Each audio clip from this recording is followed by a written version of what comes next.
Good evening, everyone, and I'm so pleased to welcome you to the CUNY Graduate Center. I'm so glad all of you here in person have made your way through the slush and snow on the streets of New York City. And for those of you who are watching on Zoom from warmer places around the world, we welcome you as well. My name is Karen Sander, and I'm the Director of Public Programs here at the CUNY Graduate Center.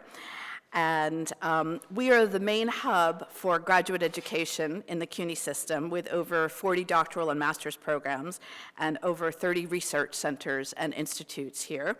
One of our research institutes is the Center for Iberian Music, which is headed up by Anthony Pisa, who unfortunately got stuck in Spain and is not able to be with us here tonight, although they are co-sponsoring the event with us. And we are also co-sponsored tonight by our Center for Latin American, Caribbean, and Latino Studies. We are very proud to be presenting this event with the citywide Flamenco Festival that kicks off tonight here at the Graduate Center, and it is the festival's 25th year anniversary. Congratulations to the festival and its director, Miguel Marin, who's downstairs right now sound checking with our concert artists for this evening. And I encourage you to check out all the wonderful offerings throughout the city over the next 2 weeks. Now I want to extend a welcome to our speakers for tonight, Meira Goldberg and Elijah Wald, who will discuss how flamenco and the counterculture in Greenwich Village became a creative epicenter for artists, rebels, and innovators. No better people to enlighten us about this than flamenco scholar Meira Goldberg, who was the author, among many books, of the seminal and controversial Sonidos Negros on the Blackness of Flamenco, and cultural historian Elijah Wald, author of many books, including Dylan Goes Electric, which became the basis for the recent film, The Complete Unknown, starring Timothée Chalamet as Bob Dylan. Amazing film. They will explore how the village shaped avant-garde movements, the Beat generation, the queer movement, and a vibrant flamenco scene that grew alongside the folk revival. Our panelists will talk till around 6 o'clock, and then there'll be a Q&A, which will conclude around 6:15. We will have a concert downstairs in Elebash Recital Hall featuring the incomparable Rocia Marquez at 7 o'clock. There's a cafe and bar off the lobby if you'd like to get a drink or snack in between. And we have a few tickets left for the concert if you would still like to attend, if you haven't purchased a ticket yet, and they can be purchased downstairs at Elebash. So, without any further ado, let's get this event started. I leave you now with our wonderful speakers. Do I have to turn this on? No, it's on. Hi, everybody. I'm so glad to see everyone. My name is Meira Goldberg, and I wanted to just give you a little bit of background of how this event came about. In 2013, I was co-curating an exhibit at the New York Public Library for the Performing Arts called 100 Years of Flamenco in New York. And somehow, because of that, Elijah found me and sent me 15 photographs of people jamming in New York City in the Village in the 1958. Late 50s, yeah. Yeah, late 50s. And so that sort of sent me off on an incredible exploration of trying to figure out who these people were and what they were doing. And so this is how I know Elijah. And I just met Elijah for the first time last night, which is very exciting, but we have been in touch for a long time. Yep. So. Okay. So I'm going to give a little early background.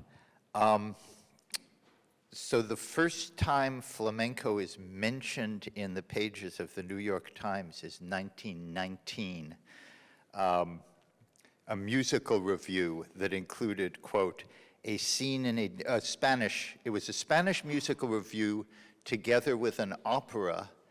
The opera apparently was Spanish but had very little Spanish music They described it as sounding more like Viennese waltzes. But the audience was apparently largely genuinely Spanish, at least according to the Times.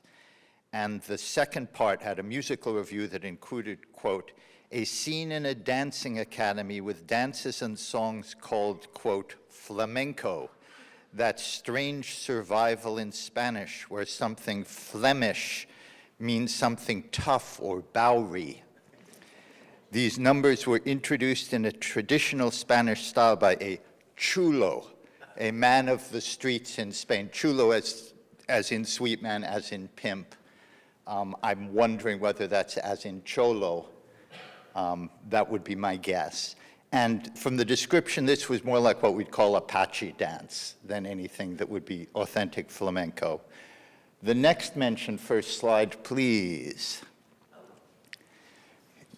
Running over from far away, is in 1929. There's no mention of flamenco in the Times in between. Yeah, that picture. So that's Vicente Escudero, described as a full-blooded Gitano, though Meira has explained to me that no, he wasn't. And that was 1929, and they were announcing that Antonia Merce, La Argentina, was coming back. She had been already 3 years previously in the mid-20s, and that Vicente Escudero was coming fresh from his success in Paris. But there was very, very, very little flamenco, and people's idea of Spanish dance around New York was still, next slide, please. Yes. So this was from an article in 1931 about El Chico, which was the Spanish nightclub. And these are dancers demonstrating the paso doble, which they had. Basically, it was like Vernon and Irene Castle with the foxtrot. It was being given to New Yorkers as a social dance that people could learn. And it was that and the Schottisch, which is described as a Spanish dance, which is pretty funny, because the Scottish is in fact a Polish dance. Why it's called the Scottish we won't go there. And El Chico, as far as I can tell, they had a ballroom orchestra, and this is what they were doing in terms of Spanish dance in the early 30s.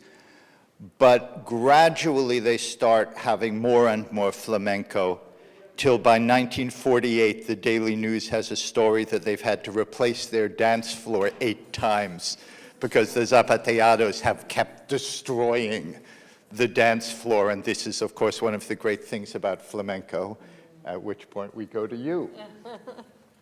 Well, let's go to, let's go to this slide. This is Carmen Amaya, and she is the first Gitana flamenco artist to become an international star. So as Elijah is mentioning, the people that came before her were classically trained, were fluent in academic or classical dance as well as flamenco. And Carmen Amaya came from the ghetto in Barcelona.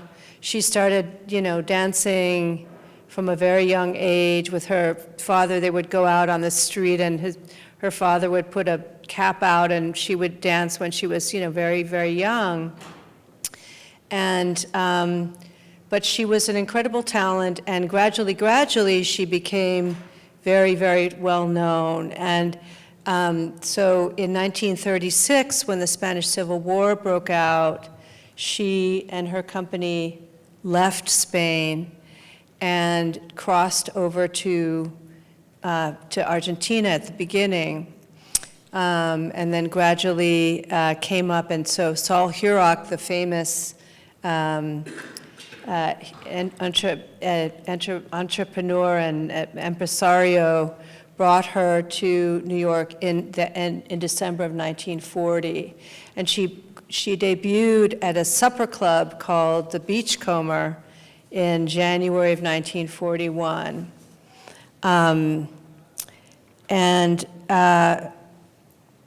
What's interesting is that her style was so much different than what had been seen before. She looked different, the color of her skin was different, she was darker, she was very small and just wiry and not, this kind of luscious rose-colored dancer from, from earlier examples. And she really changed how we would think about flamenco. And you can see that she's very, very rhythmic.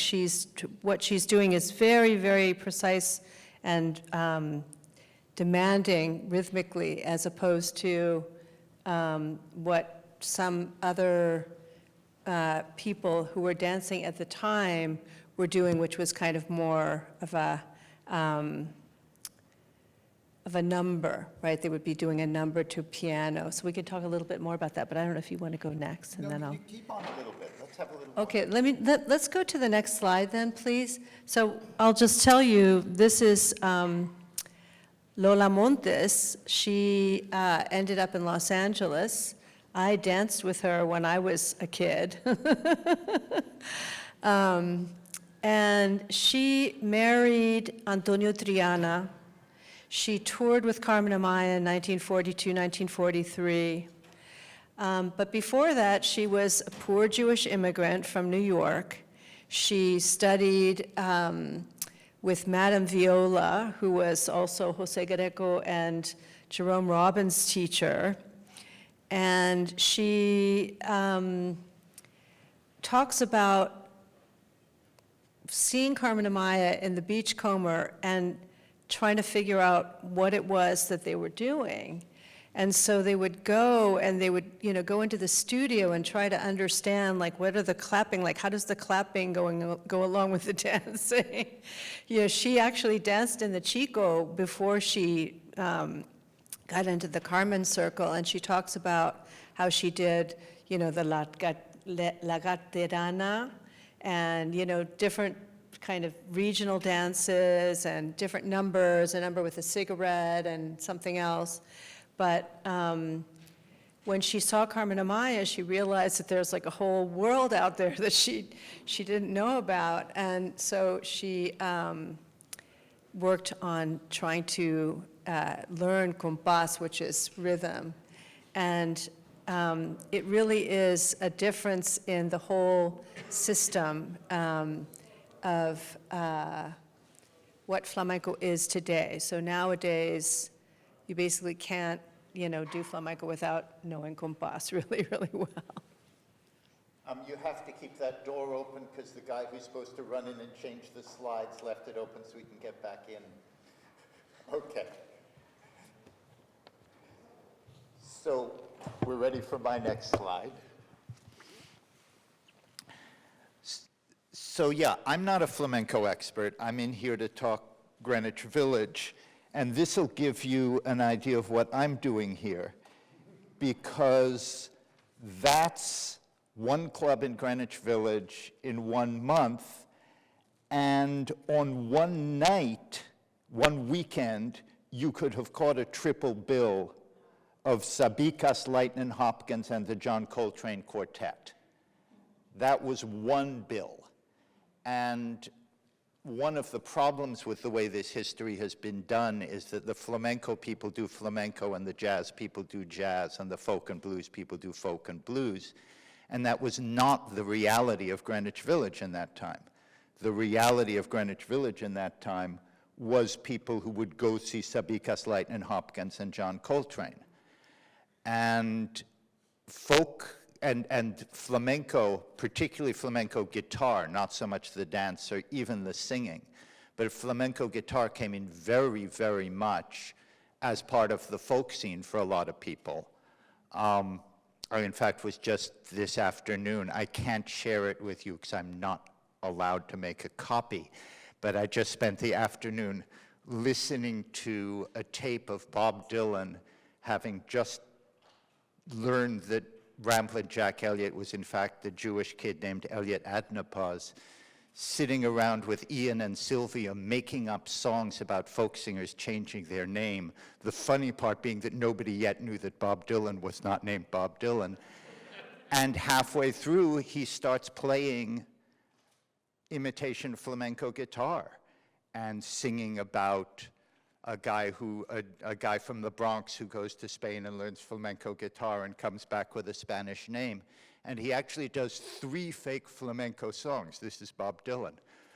It was very much part of that world. And I just wanted to, so I don't even know which way to start this one.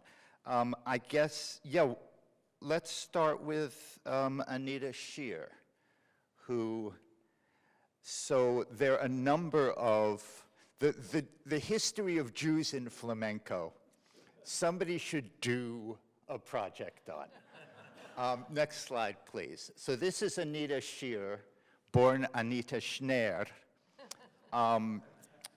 And she got interested in flamenco, went to Carlos Montoya for lessons. Carlos Montoya had been guitarist for Vicente Escudero and for La Argentina in Europe, came over to the US for the first time in 1933, moved here permanently in 1940. And she went to him in 1955 for guitar lessons. By 1956, had her own flamenco troupe, which I have to suspect was not. In any case, my role as a historian in the world is I don't specialize in what's great. I specialize in what's there. And what was in the village was always a mix of people like Carmen Amaya who would come in on tour, but also local New Yorkers who were learning this stuff. And Anita Shear is interesting. Sorry, I wanted to say, so by a year after she starts studying, she has her own flamenco troupe doing a midnight show at Circle in the Square with a dancer named Miguelila. I do not know who she was, but she is described by the Village Voice as long-legged, reddish-haired, and fairly glaringly non-Spanish looking. But Anita Shear is interesting because she then, after studying with Carlos Montoya, went to Spain and studied voice. And she is one of the few people who actually was working regularly, playing and singing, did fairly serious flamenco, did a couple of albums of flamenco, also by the mid-60s was doing sort of all-purpose folk. I mean, if you go and look for videos of her from this period, it's her just as a folk singer, but then moved out to San Jose and formed the Flamenco Society of San Jose. And there are a bunch of videos of her from the 1990s playing and singing, and she was good. I wanted to mention a couple of other people if I can quickly get them. So I first got into this because Dave Van Ronk, who was my mentor, was talking about flamenco in the village. And I was in fact telling Meira this story. There was a folk music scholar named Ron Cohen who wanted to set up a museum of folk music in New York and brought me over to see Art DeLugoff, who ran the Village Gate, where we were seeing that poster of everybody. And we were sitting with Art DeLugoff, and we were talking about what exhibits should be in the Folk Music Museum of New York that never happened. And I said, well, and you know, you have to have some of the flamenco guitarists. And Ron Cohen said, what are you talking about? Flamenco wasn't part of the folk scene. And Art DeLugoff said, are you kidding? Because the way the folk thing happened in the village was espresso places. And in the early days, they didn't want singers because there are people sitting around chatting and drinking espresso. But a flamenco guitarist sitting in the corner was perfect for an espresso place. It's the continental atmosphere. So there were all sorts of places that start by having flamenco and then begin having other kinds of folk singers. And one of the early people, right after Anita Shear, is a guy who I'm in love with this story. Dave Van Ronk mentioned him, Juan Sastre. And for those of you who speak Spanish, sastre is tailor. And Juan Sastre was John Schneider. For those of you who speak German or Yiddish, that means tailor. And to give me infinite pleasure, when I started doing research just now online, I found somebody who had been a student of Juan Sastre's and said his real name, of course, was John Taylor. So apparently he went from Schneider to Taylor and then full-on Spanish and became Sastre. Next slide, please. This is Juan Sastre.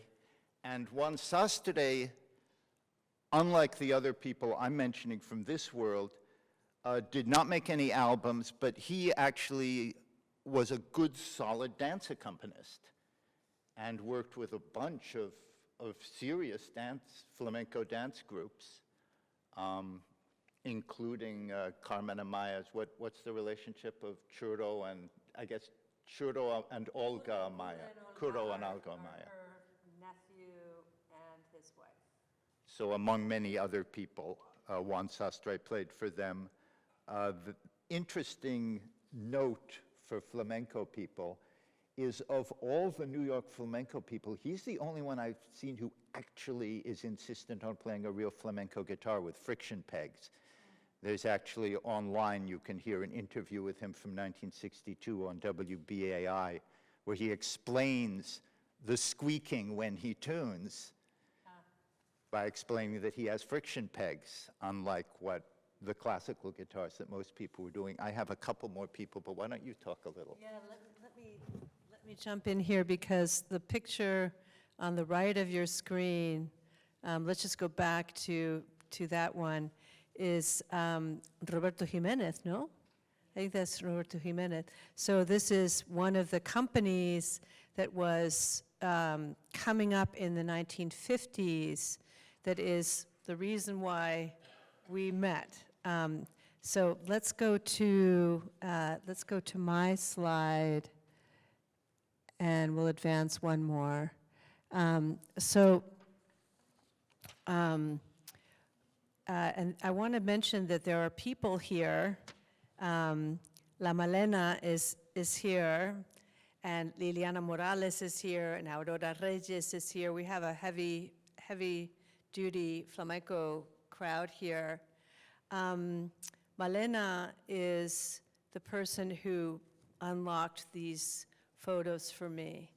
And so I showed her these 15 photos that I got from you, and she recognized people that were, for example, from Jimenez Vargas, his company. So this is Carmen Rivas, and this is probably around 1957. There's a dancer behind her named Roberto Cartagena, who's holding a coffee cup behind her. And she is someone who was born in Puerto Rico. She smuggled over here, when she was 3 on a boat, with her mom, and her mom was a single mother. She fell in love with flamenco. She would go to classes, and then she would go and work in a grocery store or something, and then she would go sometimes out at night and into the village and jam. And that's what people would do, is they would go and try to learn the system. They would have juergas, what we would call a fiesta or a juerga, and try to, learn how it goes, how it's done. And she ends up in Jimenez Vargas's company. So this is a scene of probably a fiesta of Jimenez Vargas. Her mom made the costume that made the suit that she's wearing. And let's just go to the next slide, please. And this is a dancer that all New Yorkers, or most New Yorkers of a certain generation, know. Her name was Maria Alba. And she, and Malena was the one who recognized her. She was, what was her name? What is her name? What is it? Joan Fitzmaurice, right. So she was a Broadway dancer, professional dancer, and she saw Carmen Amaya in 1955 when she came to New York, and she fell in love and decided to become a flamenco dancer. And she started taking classes with Mariquita Heredia, and which is how Malena also got into flamenco, so that's how they knew each other. And she was also, at the same time that Malena was taken up to dance with Jimenez Vargas, Maria Alba was also taken up to dance with Jimenez Vargas. And he wouldn't let her speak because she didn't speak Spanish. So he just made her be quiet and, look the part. But she ended up, even though she never spoke Spanish very well, she ended up being a very famous dancer in New York and having her own company and doing, a lot of flamenco in New York. So that's really cool. Yeah, let's go back to you. Okay. So flamenco, I was saying we have Anita Shear and Juan Sastre by 1955-56. By 1957, the Village Voice was running ads for flamenco guitar lessons by Harry Burlow. Harry Burlow and Anita Shear wrote together a beginning flamenco guitar instruction manual. It's still in print back in that period. By 1958, there was a production of Lorca's Blood Wedding at the Actors Playhouse, and the dancers from it also did a series of midnight juergas at the Actors Playhouse.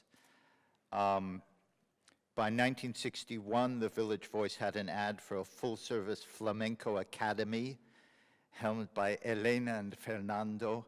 I have no idea who Elena and Fernando were and whether potentially they were also Jewish and from the Bronx. It seems perfectly possible. But they were offering dance, guitar, and singing lessons. And there was a regular midnight tablao at the Granados restaurant on McDougal Street by 1962, where people like Sabicas where serious people were showing up along with the New Yorkers. But just in terms of how much all of this was mixing, Juan Sastre, when I was looking for ads, looking for him, he's playing at the Gaslight Cafe on McDougal with Tom Paxton and Alex Dobkin, billed as Miss Alex Dobkin, which is funny as hell for those who don't know that name. Alex Dobkin became the founder of the lesbian women's music world with a group called Lavender Jane Loves Women. But this was previous to that. He also, my all-time favorite ad, he shows up with Josh White in Chicago at the Gate of Horn. He played regularly at the Bitter End. And my favorite of all the performances is at the Gate of Horn in Chicago, where the headliner was Shel Silverstein, billed as Playboy cartoonist and author of Uncle Shelby's ABZ book, with next down on the card Juan Sastre and a new group, Peter, Paul, and Mary. So this is just about how completely overlapping these worlds were. And I actually I was trying to find someone who remembered these guys and got in touch with Dick Weissman, who was an accompanist for many of the pop folkies, the Peter, Paul, and Mary world. And his first memory of, he was the one person who remembered Juan Sastre from the Commons, which was an early folk club. And he said he used to get irritated and break boards with his hand like a karate guy. But that was wrong. He had mixed him up with, next of my slides, please. Not her slides, my slides. We're making life difficult for you. There we go. Augustin de Mello.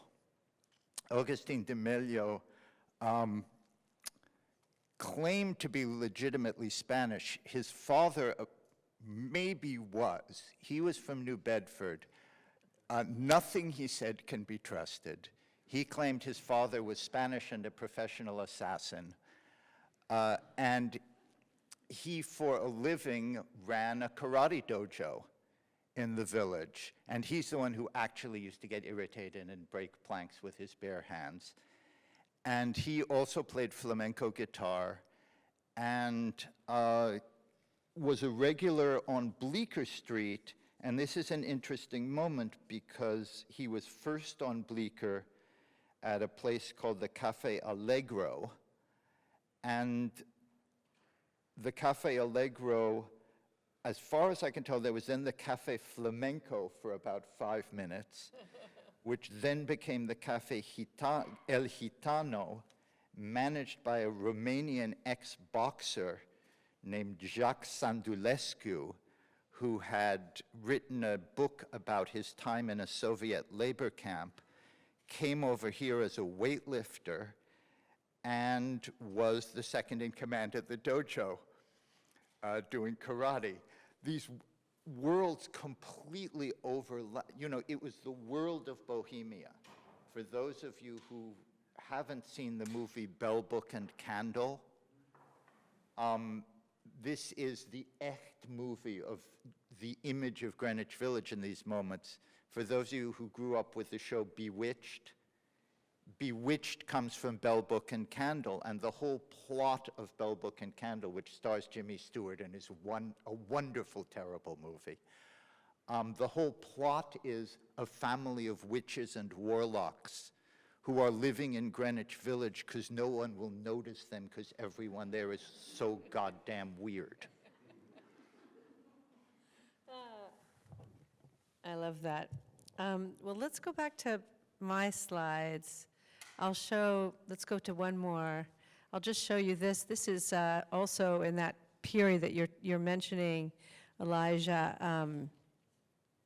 from the 1950s. So by the late 40s, Pete Seeger and the Weavers were playing at the Village Vanguard, which had opened up as a speakeasy in the 1930s. And they were singing songs that were from the Civil War struggle in Spain, like Anda Jaleo Jaleo, which is a famous song that Argentinita recorded with Lorca. It's, but you know, again, these are these kinds of overlaps. And there's a moment in this period in a jazz club in December of 1957 when Leonard Cohen was in the audience when a drunk Jack Kerouac delivered his recently published On the Road, accompanied by jazz music. And Leonard Cohen said, well, if poems are to be delivered publicly, they should have music with them. And so this is, you know, Leonard Cohen was somebody who was very influenced by Lorca, very influenced by Spain and by flamenco. Let's just go to one more. So Don Poren, we got to mention Don Poren. He is someone who went to Spain in, I think, 1953 for the first time, and he basically kind of moved there, and he lived in Morón de la Frontera. There was a U.S. base that opened there, and he was working at the base. And so when he was working at the base, he got the idea of starting a sort of a flamenco camp for lack of a better word. And so he gathered all kinds of people, including foreigners. So on the right-hand side, you see one person who is near and dear to me, David Serva, who traveled to Spain. He hitchhiked to Spain in 1958 from Italy, and he went to Moron, and then he went back again in like 1962, and basically never left. He was a really respected flamenco guitarist in the flamenco world for decades, literally. He was born in Alabama, and he grew up in Berkeley, where his father was a political science professor. And when he traveled to Spain, he said, well, you know, the dollar was worth a lot in Spain in 1958, so he could kind of go over there and hang out and spend time. And there's a sweet moment. So there was a period where he would be traveling back and forth from New York, where he was performing in Man of La Mancha, which was a Broadway show. He'd earn money and then go back to Moron and hang out. And he was in New York and with a friend of his, Paul Shalmy, and this was told to me by his wife, Clara Mora Chinoy. And he was working in the Granados, the restaurant that you were mentioning, and Farruko was there. So Farruko is one of the biggest flamenco dancers, you know, that ever lived. He was a huge star. And he heard David playing, and he said, you know, he heard him play a falseta from Diego del Gastor, who is this kind of main guitarist and center of this Moron community. And he said, you know, like, where did you learn that? And David said, well, I learned it in Moron from Diego.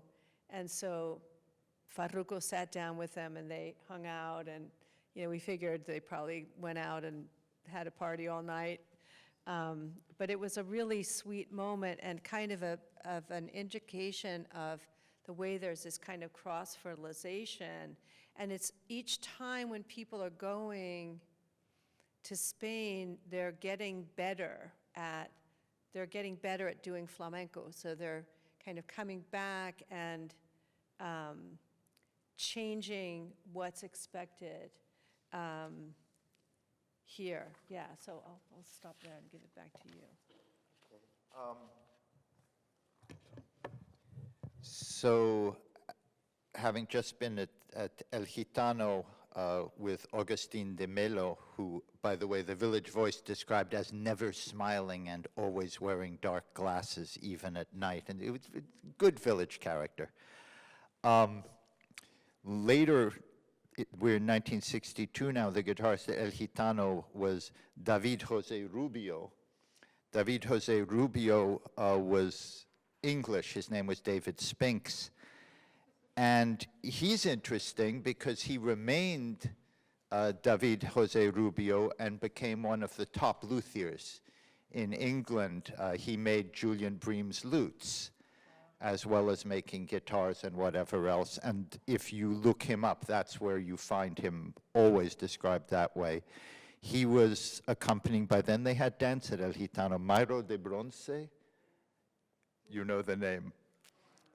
Yeah, Meira de Bronce and Pepe Valencia on weekends, singing. And I just want to say, you know, in terms of all these overlaps, for example, in Boston, everybody, Joan Baez, everyone, the person they learned guitar from was a guy named Rolf Kahn. He was not Jewish, he was German, God damn it. But he had gone to Spain and studied flamenco, and he was a serious flamenco guitarist, but also blues. He made an album with Eric von Schmidt. I mean, these these worlds were constantly overlapping. Cynthia Gooding, who was the queen of the New York folk scene in the 50s. I should say a word we haven't said, but it's very relevant because of the Spanish Civil War connection, is communist. I mean, the communist world was intimately connected with Spain. The Abraham Lincoln Brigades, there were a lot of people running around New York who felt a very strong kinship with Spain in the communist world, which is the Pete Seeger world. And Cynthia Gooding was one of the stars in this world, and actually, having made a bunch of records, she sang in I don't know how many languages.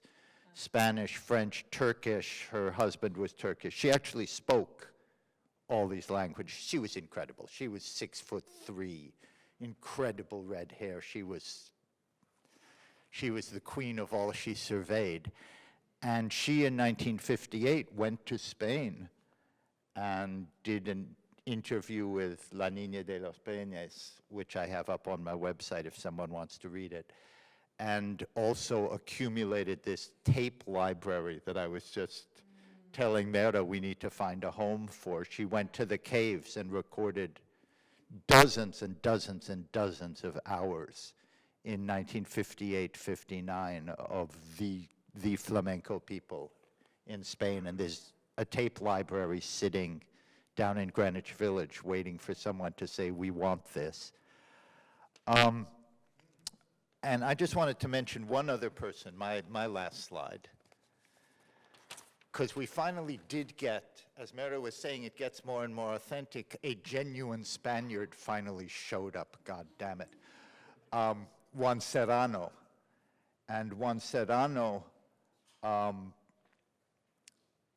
made a lot of records and was a serious player.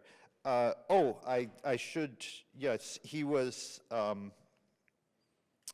I wanted to mention with Anita Shear, she actually ends up, she did a show at Folk City on a double bill with Cisco Houston for folk people. I mean, these were completely overlapping worlds. And Juan Serrano, there's lots of serious flamenco stuff to be said about him. But just because of where I come in on this, I want to play one track from a Juan Serrano.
Okay, well, let's go back to my slides and go forward. Let's go here. So there's another interesting moment of overlap, which is a little bit later. So this is in the late 60s, early 70s. And this is, these are some pictures taken by a photographer named John Seymour. John, am I right about that?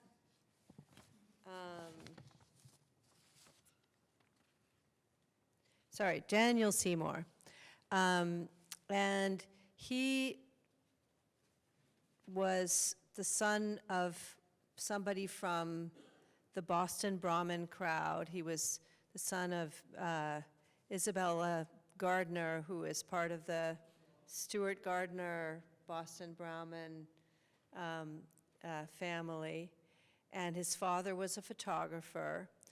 And he bought a loft or rented a loft, I don't know, on Bowery, and was photographing Jimi Hendrix and John Lennon and Yoko Ono and all this kind of stuff.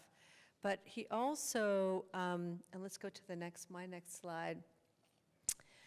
His sister had been a stripper, and she had been a belly dancer, and she became a flamenco artist, or flamenco aficionado. And so she goes over to Moron and meets Ansonini, who is, again, one of the, the gods of flamenco festeros. He's a person who does, fiesta songs and dances.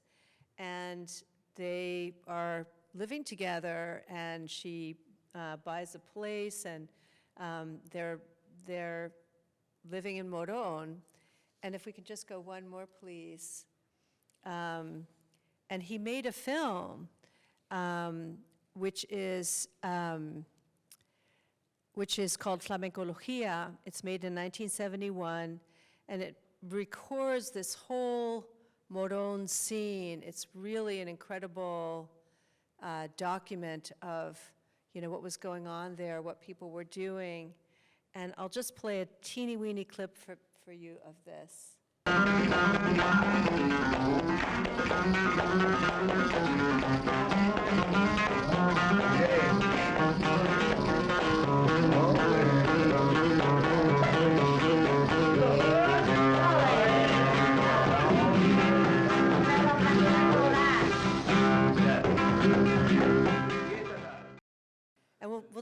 And we'll play that one more time, please. So this is Diego del Gastor playing, and you can see they're in a bar, Bar Pepe, that was like where their scene was. And you can see all the local people, the family people. We see Joselero is a famous singer from this Moron scene, who's there like, listen to him. And we'll just see as we pan the stage, there is Rosa, the Daniel Seymour's sister, and Daniel on the other side of Diego del Gastor. So another moment of exchange and interchange. Yeah. I don't have much more to add. Juan Serrano, I should say, had actually come onto the folk scene after he came here because he was introduced to Theodore Bickel. It is not coincidental that he ends up playing Havanagila. Theodore Bickel, I'm just curious, how many people here remember that name? Okay, it's completely age-related. Theodore Bickel was the international folk singer. He was originally from Vienna. He was a Viennese immigrant. And he's the original Broadway captain in The Sound of Music. But he also recorded in every language under the sun. And he and Cynthia Gooding actually did a bunch of albums together, recording together in every language under the sun. Anita Shear, who I mentioned earlier, who ended up, she started by being serious about flamenco with Carlos Montoya. She ended with decades of being serious about flamenco. But in the 60s, she was advertising herself as performing songs in 13 different languages.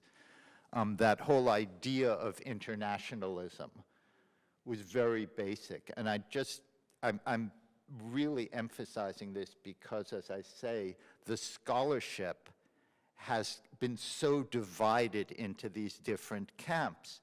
And it's so easy to forget that, for example, I was talking about Juan Sastre playing for all these dancers. He also recorded a jazz thing with Tony Scott, the clarinet player, which you can find as a very respected jazz album. It's just one track with flamenco guitar, but it's Juan Sastre. And with Ron Eliran, for those of you who remember him, who did, he did Israeli songs, and he did an album called Ladino. And because he was doing, rather than Hebrew, Ladino, he brought in Juan Sastre to give the genuine Spanish touch to that. So these are constantly cross-fertilizing worlds. Definitely, definitely.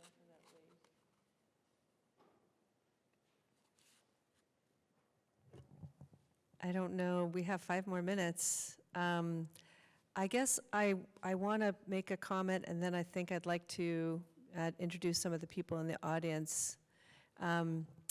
Just to say that, as you say, you know, there's, like, I'm a real purist. I'm a hardcore flamenco person. I only like what I call the pure stuff. I'm with you. You say flamenco ballet, I'm running for the doors. Yeah. But it's also true that when we see what purity means in this real world that we live in, it's not that that purity is something that cuts out other influences at all. Quite the contrary. It's something that is, I don't know, I think of it as a purity of intention. I'm sorry to say, but I think of it as a purity of intention, or, you know, perhaps not a commercial, but rather a artistic intention. I don't know. I won't go too down that rabbit hole, but it's interesting to me because it is this purity, idea of purity does not contradict all of the exchange that's going on. And so that's very interesting. So I guess I'd like to take a moment, if it's okay. Please. And I'd like to just ask my 3 ladies to stand up, if you would. Malena.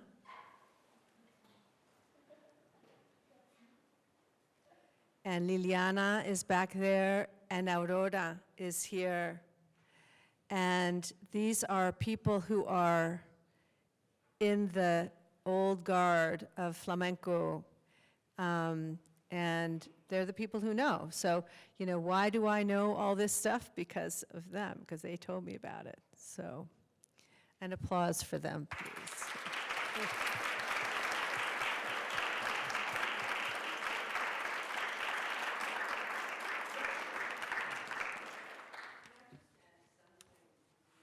Wait, let someone bring you a microphone.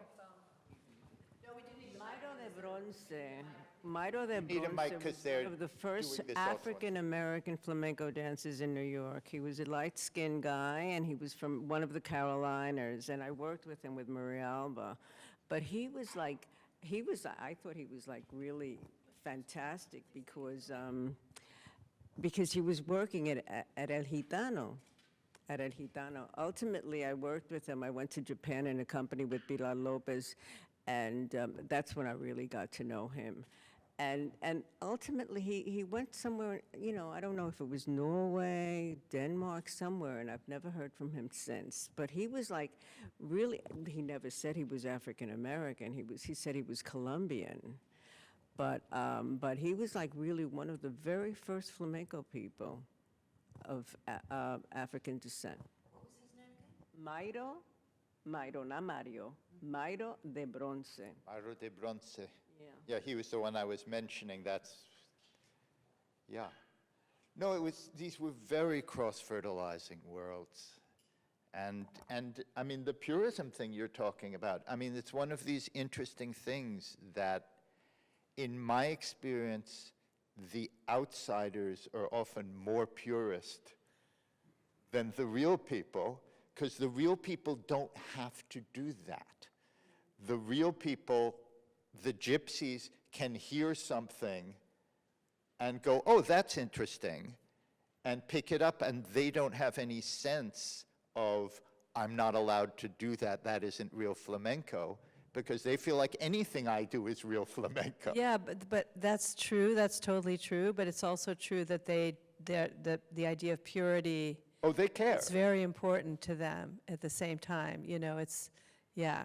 But they build it, I'm just saying they build it differently because they feel like anything that they want to add is legit because they're legit. And because the way they do it is different, like Carmen Amaya, you know, did surrealism differently than Vicente Escudero did, because she had compás. Absolutely. And so it was different, you know, it was different, yeah. Yeah. Or a different kind of compás. She had more compás than Vicente Escudero. And I think that that's basically our time for the main presentation, and we're open for questions, comments, criticisms. Right. Female guitarists and male Well, dancers? Anita Shear, oh yeah. No, lots of male dancers. Anita Shear, there are not a lot of women guitarists. I mean, historically, that was more of a male thing. A lot of female singers, a lot of female dancers, not as many female guitarists. Although earlier on, so, you know, in the late 19th century, even into the beginning of the 20th century, women were often guitarists. I mean, La Macarrona, who was one of the most famous dancers, was somebody who would play the guitar and sing and dance. Flamencos tend to do it all. Like, they tend to do it all. Yeah, I mean, another thing that's very much part of that is historically in flamenco, it was not a world just of virtuosos, Right. and particularly guitar. I mean, the idea of a guitar soloist is very, very modern. That's post Carlos Montoya. Right. And if you had the compás, the rhythm, and knew 3 chords, you were a perfectly adequate guitarist. The idea of, you know, the virtuoso who can play all this fancy stuff is a modern idea. And exactly as you were saying, I mean, anyone who did flamenco could pick up a guitar and play a decent accompaniment for a dancer. And that was what the instrument was for. Right. Yeah, yeah. And I mean, same way with singing. I mean, you know, anyone who has spent time in Spain around that world, you know, you'll hear these incredible virtuosos, and then they'll go home, and if you stick around till 2 in the morning, the bartender will start saying, ah, yes, this stuff, it's all very good, but when I was a kid, we used to hear the real flamenco, and somebody with no voice will start singing this stuff that you'll just go, oh my God, yeah. Yeah. So that's my question. It's going to sound like a critique, and maybe it is. When I was in Spain many moons ago, because I'm not a spring chicken, and I'll talk about the voices, and one can't just fall into it and say, I'm going to sing that way. There's the way it reverberates, the way it just fills the space, penetrates.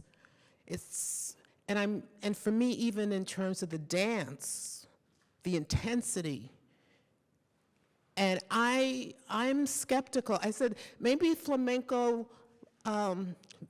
Greenwich Village was good, but I can't, in my mind, see it as what I saw many As I decades said, ago. I mean, I'm not a historian of what's great. You know, we're talking flamenco in New York, and you're absolutely right.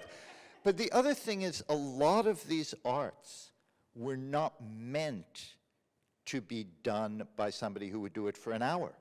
I mean, a lot of it was like, I was just using the analogy to someone the other day of breakdancing, where if you saw a break, you know, there would be somebody who was really good at the head spins and somebody who was really good at pop locking, and everybody had a really good minute. But nobody in the real world of breakdancing was putting together 20 minutes much less half an hour. And in the same way in flamenco, I mean, you had people who would play alegrías whenever somebody wanted an alegrías, but that was all they did. And the idea of somebody who played all the palos, nobody did that. I mean, it was a world where, you know, you'd go to a party and guitars would be handed around, someone would get up and dance one dance, someone would sing one song, and turning it into a concert art, in a sense, automatically, it becomes something completely different. And, you know, as you say, the singing especially, it is such a embodied practice that it only comes really from being steeped in that culture, you know, kind of 24/7. That's why there are these sagas that are, you know, families that pass on artistry from generation to generation. And, you know, you can't just learn that from, you know, going to a few lessons or something like that. So you're absolutely right, yeah. I mean, I remember I did an interview with Miguel Soler, is that right? Manolo Soler? Manolo Soler, Oh, wow. dancer, very serious dancer. And he said, you know, these days you have dancers, if they don't have this particular song, they can't dance to it. He's like, you know, I would just say play an alegrías or sing an alegrías and I dance to it. Right. And now these young people, you know, it has to be this alegrías. And it's like, that's not how it was. That's not purity. Well, thank you, Meira. Thank you, Laia. I learned so much today about this relationship between flamenco and New York, which is not obvious. Sometimes we don't realize that we are so far away and that this passion and this relationship has been happening for already over 140 years, which is really I don't know, it's something that the flame has been passed from many artists, one to the other. I have to disagree in something about the singing. There are amazing flamenco singers in Japan. Oh, of course. I know. But which is sabrising because it's not so easy. But I just wanted to mention something that it really struck me also about Sabicas, and it's the fact that the first flamenco concert as a guitarist, as a guitar solo concert, happened in New York. Right. That was developed here, and it changed completely the conception of the artist in Spain. So how much New York has influenced flamenco, and all the people that came here took so much and brought it to Spain and helped flamenco to evolve. So I think that is something. Yeah, I was telling Elijah that I have an article that's coming out. We have last 2 years ago, we did a thing on Paco de Lucia, and we have an issue of Diagonal is coming out, and I have an interview with René Heredia, who is a guitarist who worked with Carmen Amaya, and he was from a Gitano family. His father came over in 1919 and settled in Los Angeles. And because he was a Gitano family, like when people would come through, he would make friends with them. So Sabicas was in René's house all the time playing. And when René went to Spain in 1959, he brought Sabicas' toque with him. He knew Sabicas' toque, and Sabicas' record had just come out, his solo record had just come out, and everybody's like, oh my goodness, you know, before that it was, you know, Niño Ricardo and whatever, you know, but now all of a sudden there was a whole different way of approaching playing and a concert way, as you say, and that came from René Heredia, or at least partly. And, you know, we're not making value judgments. We're I mean, we are expressing preferences, the things that we personally like better. But, you know, I interviewed Paco de Lucia at one point, and, I mean, for me, Paco de Lucia's great recordings, the accompaniments to Camarón. I would rather hear that than any of his solo stuff.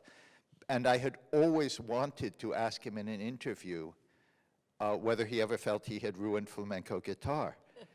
Because there was this whole world of people who came after him. And it was interesting, because I asked it in a somewhat polite way, but he knew, but he immediately said, I know exactly what you're saying.